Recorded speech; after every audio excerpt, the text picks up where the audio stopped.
جوجل في 2025 أطلقت إعلان عن أوبال AI. إيه بقى أوبال AI ده؟ تعال نشوف.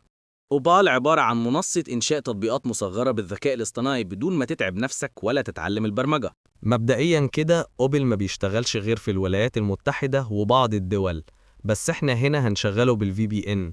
وانا قلت لكم قبل كده طريقة تشغيل الفي بي ان في فيديو ازاي تشترك في جوجل جيميناي، روحوا شوفوه. هنسجل بإيميل جيميل عادي جدا، وبعدين هي دي واجهة المنصة، وفيها نماذج لتطبيقات مصغرة اتعملت بأوبل، زي بناء لعبة مدينة مصغرة أو لعبة محادثة وتخاطب وهكذا.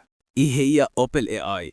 أوبل هي منصة تجريبية لإنشاء وتطبيق تطبيقات مصغرة مدعومة بالذكاء الاصطناعي. بنستخدم فقط الكتابة في وصف التطبيق اللي عايزينه. التطبيق في خلال دقايق بيكون جاهز. طيب إزاي بتشتغل المنصة؟